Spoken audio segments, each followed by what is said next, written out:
Hola mis amigos y hermanos, en este momento quiero explicarles por qué he estado diciendo cuando comenzamos el repaso de la escuela sabática que lo que la ley exige, el amor lo concede.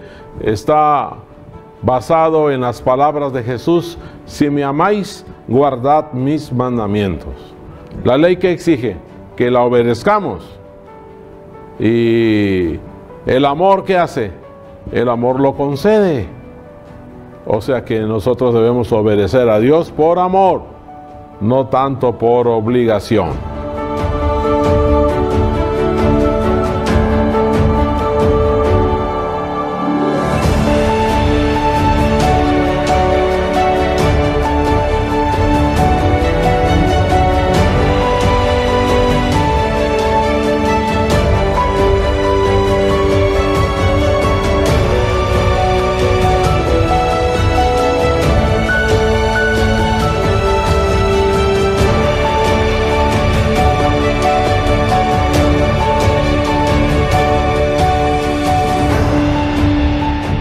Apreciados hermanos, vamos a estudiar la lección octava.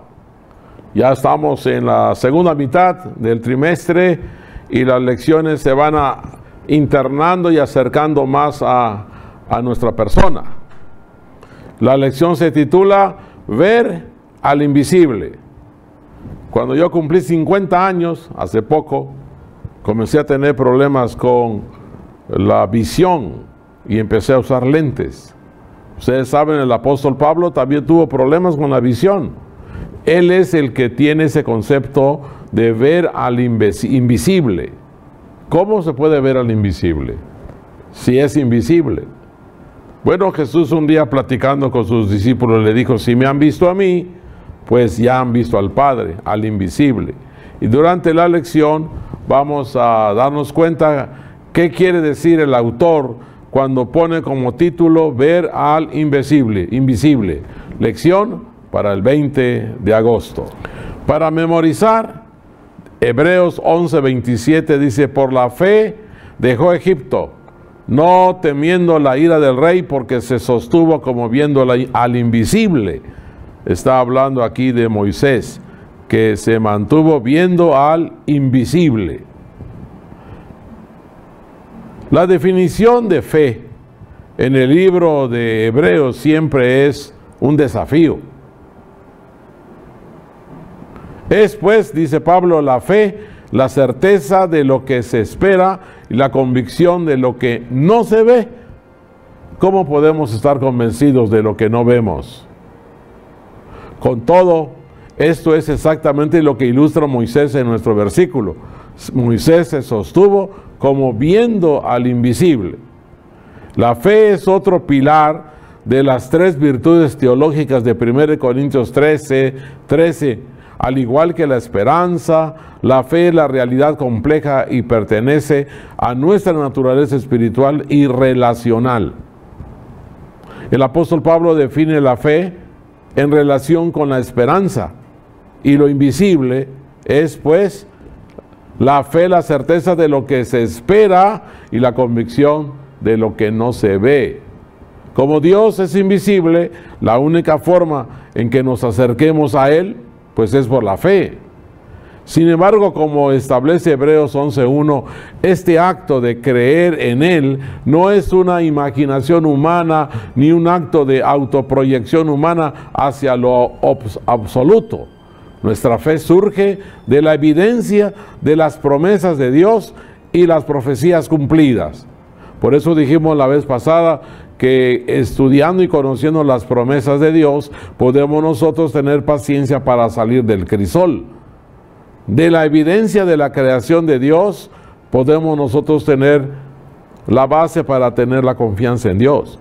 De la evidencia de la providencia y el cuidado de Dios por nosotros en nuestra historia personal o colectiva.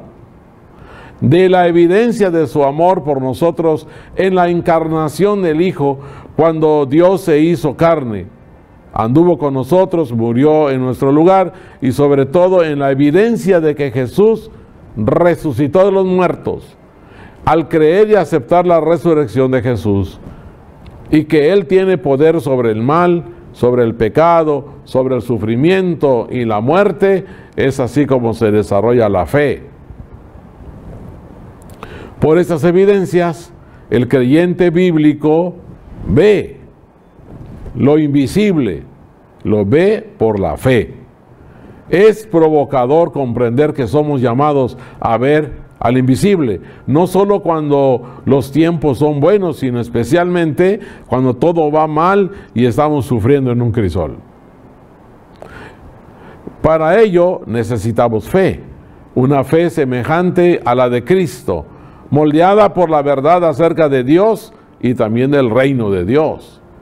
La verdad sobre la bondad de nuestro Padre, el poder del nombre de Jesús, el poder de la resurrección y la compasión de Dios son verdades esenciales que nos permitirán mantenernos firmes cuando estemos en el crisol y podamos sentir la tentación de dudar de todo. Respondamos esta pregunta: ¿qué verdades acerca de Dios pueden ayudarnos a sostenernos aún en las peores situaciones? ¿Qué verdades? Vamos a ver la parte del domingo, la extravagancia de nuestro Padre, o sea, la paradoja, el humorismo del Padre. Así de verdad Dios me amará, seguramente haría todo lo posible por mí. Es lo que piensa cualquier persona que está en el crisol. Me pregunto, ¿cuántas veces ese pensamiento ha pasado por nuestra mente? Si Dios me ama, si Dios me cuida, creo que está conmigo en el crisol. Observamos las circunstancias y luego comenzamos a preguntarnos, si Dios realmente nos ama, realmente las cosas serían diferentes. Bueno, eso quisiéramos. Hay dos argumentos que a menudo nos llevan a dudar de la bondad de Dios. Fíjese, nos lleva a dudar de la bondad de Dios. En primer lugar, cuando tenemos un deseo ardiente de nuestro corazón y mente porque algo que creemos que es bueno. La idea de que Dios desee algo diferente para nosotros puede parecernos una idea ridícula, chusca, risible. Si algo se ve bien, o se siente bien, o suena bien, o sabe bien, entonces debe ser bueno. Por lo tanto, nos enojamos con Dios cuando no podemos tenerlo, eso que creemos que es bueno, cuando nos lo impide y nos dice, eso no es bueno, es malo. Aquí es donde interviene la fe. La fe entra en juego precisamente en aquellos momentos en que nos vemos tentados a dudar de Dios y de su bondad. Romanos 8, 28 al 39 dice, es un pasaje que podemos encontrar que describe la bondad de Dios hacia nosotros. Por favor, hermano, lea usted ese capítulo de Romanos y va a encontrar en esos versículos la clave, el secreto que nos puede ayudar a proteger nuestra mente para no dudar de la bondad de Dios, aunque estemos en el crisol. En Romanos 8:32 hay una lógica importante que es extremadamente útil para protegernos del agobio, de la confusión de nuestras circunstancias y de nuestro ambiente. El que no escatimó, dice la Biblia, el que no escatimó ni a su propio Hijo, sino que lo entregó por todos nosotros, ¿cómo no nos dará también con Él todas las cosas? Todas las cosas Dios nos las puede dar. ¿Cómo podríamos pensar entonces? ¿Cómo vamos a creer que Dios primero envía a Jesús a morir por nosotros y que luego se vuelve tacaño, sórdido o estrecho? Eso no puede ser. Si ella mandó a su Hijo para morir por nosotros, no puede ser falto de bondad. Esto significa que la verdad de la generosidad de Dios para con nosotros, que constatamos y creemos en la muerte de Cristo, nosotros que sabemos eso, debe tener un impacto más fuerte en nuestro pensamiento que todas las dudas que el crisol pueda generar en nosotros. Si hay dudas, entonces no hay fe. Entonces, si hay fe, entonces no hay dudas.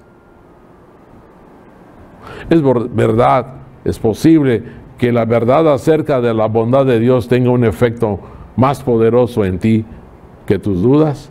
Claro que sí.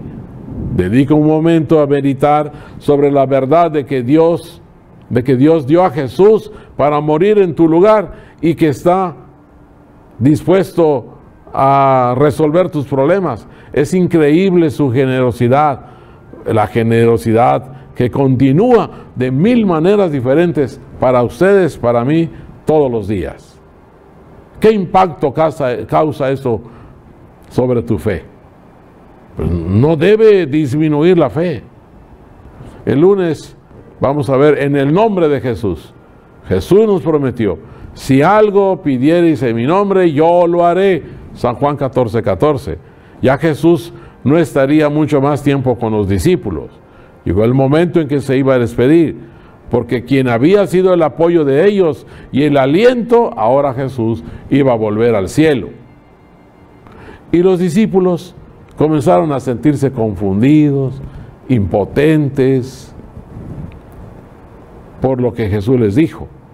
Pero si bien los discípulos ya no podrían verlo físicamente, Jesús les dio una promesa extraordinaria. ¿Recuerda usted la promesa, San Juan 14:1 al 3? Según los versículos 13 y 14, Jesús prometió hacer por nosotros todo lo que pidamos en su nombre. Debido a esto, casi siempre agregamos al final de nuestras oraciones: lo pedimos en el nombre de Jesús. Amén. A algunos se les olvida el final de la oración, pero es importante practicarlo. Es decir, ¿qué pensamos normalmente? ¿Qué significa pedir las cosas en el nombre de Jesús? Lea estos textos y va a encontrar pistas que le van a ayudar a comprender lo que Él nos está planteando. Cuando pedimos en el nombre de Jesús, podemos estar seguros de que toda la maquinaria celestial va a actuar a favor de usted y de todos nosotros. Quizá no vemos a los ángeles actuando a nuestro alrededor, pero ahí están, son enviados desde el trono celestial en el nombre de Jesús para atender nuestras peticiones. A veces cuando oramos en el nombre de Jesús, abrimos los ojos y esperamos que todo sea diferente a nuestro alrededor, pero todo sigue igual. No obstante, aunque el poder de Dios puede llegar con un efecto dramático, como cuando Jesús calmó la tormenta, también puede llegar en silencio, sin que nadie lo note, como cuando el poder de Dios sostuvo a Jesús en el Getsemaní. Quizá no suceda nada dramático de repente, pero eso no significa que Dios no esté obrando en favor de nosotros. Vuelva usted a leer San Juan 14:1 al 14, y mientras lo lee, imagine que Jesús te está hablando directamente cara a cara. Te aseguro que vas a obtener esperanza y ánimo, confianza en las promesas. Al mismo tiempo, pregúntese usted: ¿qué cosas de mi vida podrían impedir el cumplimiento de las promesas de Dios? ¿Qué cambios debo proponerme hacer en mi corazón? Esto es muy posible. Llegamos a la parte del martes: el poder de la resurrección. La resurrección resuelve el problema de la impotencia humana, de la negligencia humana. Al meditar sobre la vida, la muerte y la resurrección de Jesús, a menudo nos planteamos y creemos que la muerte de Jesús fue el acontecimiento que nos hizo legalmente justos delante de Dios, y eso es cierto, por supuesto. Sin embargo, la resurrección añade una dimensión específica a nuestra salvación. La resurrección de Jesús es significativa, no solo porque nos muestra que un día nosotros también vamos a resucitar, sino también la resurrección hizo que Jesús se sentara, ¿dónde? A la diestra del Padre, en una posición de absoluto poder y autoridad. Este poder de la resurrección es el mismo poder que Dios pone a nuestra disposición actualmente. En Efesios 1:18 al 23, el apóstol Pablo habla del poder de Dios. Léalo usted, por favor. Léalo y notará que va a aprender lo que nos enseñan estos versículos sobre el poder de la resurrección. De nuevo, te aseguro que vas a encontrar esperanza y varias promesas para ti. Pablo ora para que los efesios comprendan algunas cosas que solo pueden entenderse correctamente con la ayuda de Dios. ¿Y qué cosa podemos aprender? Número uno, que existe la esperanza de transformación y un futuro eterno al que Jesús nos ha llamado. Podemos ser transformados. También vamos a distinguir el poder que se manifestó en nuestro favor. Pablo luego trata de describir cuán asombroso es ese poder de Dios. El poder que está disponible para nosotros hoy es el mismo poder que resucitó a Jesús. No solo lo sacó de la tumba y lo devolvió a la vida, sino también lo volvió a sentar en su trono en el cielo, su trono de poder, el mismo que tiene a la diestra del Padre. Pero Pablo no se detiene ahí. La resurrección no le dio a Jesús cualquier clase de poder, sino el poder de gobernar y proveer todo lo que su pueblo pudiera necesitar, hoy y para toda la eternidad. Haz una lista, hermano, de las fases o situaciones de tu vida en las que necesitas el poder de Jesús resucitado. Cuando termines, ora para que este poder se aplique en todas esas fases o esferas de tu necesidad. Y al mismo tiempo, ¿en qué puedes mejorar? ¿Qué decisiones puedes tomar para que este poder actúe con más libertad en tu vida? Llegamos a la parte del miércoles, echar toda nuestra ansiedad. Hay una placa que algunos tienen en sus hogares que dice: ¿por qué orar cuando puedes preocuparte? Nos hace reír porque sabemos con qué frecuencia nos preocupamos en lugar de acudir a Dios y darle nuestras preocupaciones. Déjenme les cuento que cuando mi hija tenía 2 meses, vivíamos en Villahermosa, un lugar muy cálido. Entonces los suegros querían verla y la llevaron a Puebla, donde ellos vivían. Puebla es un lugar muy frío. Y entonces cuando ya salieron del autobús, mi hija le dio neumonía. Cuando me avisaron que tenía neumonía, dejé una campaña, pedí permiso y me fui a Puebla y salí a buscar un pediatra. Lo encontré y lo llevé al cuarto donde estaba mi hija con neumonía. Yo me quedé en la sala y ahí pensé: Dios mío, ¿qué hice? Lo que primero que tienes que hacer es confiar en Dios. Entré al cuarto y le dije a la doctora: permítame, primero vamos a orar. Doblamos las rodillas, oramos. Cuando nos levantamos, ¿qué cree? Mi hija estaba sana. ¿Cuántos deseos tendrá Dios de beneficiarnos, de hacer esto por nosotros? Sin embargo, es increíble cómo no nos la arreglamos para aferrarnos a nuestros problemas hasta que estamos a punto de estallar. ¿Por qué esperamos hasta estar desesperados para entonces acudir a Dios? Lea 1 Pedro 5:7. Pedro ahí cita el Salmo 55:22. Les voy a leer 2 versiones. La Reina Valera, que dice: echando toda vuestra ansiedad sobre Él, porque Él tiene cuidado de vosotros. Y en la versión de Dios habla hoy dice: dejen todas sus preocupaciones a Dios, porque Él se interesa por ustedes. ¡Qué linda idea! Ya el rey David lo había dicho en Salmo 55:22 cuando escribió: deja tus preocupaciones al Señor y Él te mantendrá firme. Nunca dejará que caiga el hombre que obedece. Este es el versículo muy sencillo. No esconde ningún secreto y significa literalmente lo que está expresando, lo que está diciendo. Echar significa hacer precisamente eso, arrojar, entregar, de modo que lo que causa dolor, preocupación, ya no tenga ninguna conexión con nosotros. Pero, por supuesto, no arrojamos nuestras cargas a cualquier parte. Nuestra preocupación no desaparece en el vacío. Se la damos a nuestro Padre Celestial, quien promete resolver esa situación. Eso es lo que Jesús nos asegura en esos versículos. Eso es echar toda nuestra solicitud en sus manos.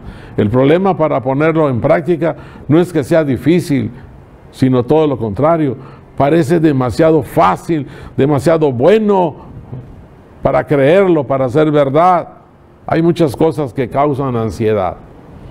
Podría ser la presión del trabajo, la crítica inesperada, la sensación de que no nos quieren o de que no nos aman, las preocupaciones financieras, los problemas de salud, la impresión de que no somos lo suficientemente buenos para Dios, pensar que no somos perdonados y otras cosas son las que nos causan ansiedad, sin importar cuáles sean lo que te afecta a ti.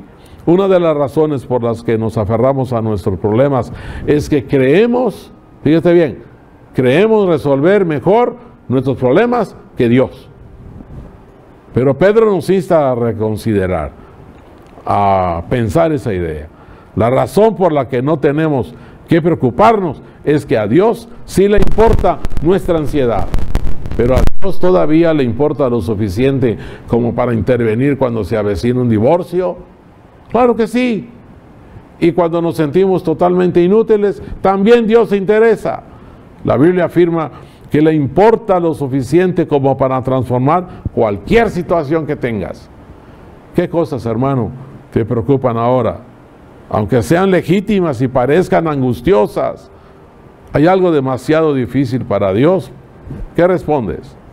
Quizá nuestro mayor problema es que aunque creemos que Dios está al tanto y puede solucionarlas, no creemos que las resolverá como nos gustaría a nosotros que las resuelva. Medita en esto y cuestiónate si así estás haciendo en tu vida. Llegamos a la parte del jueves. Continúa siendo fiel aun cuando no puedas ver a Dios.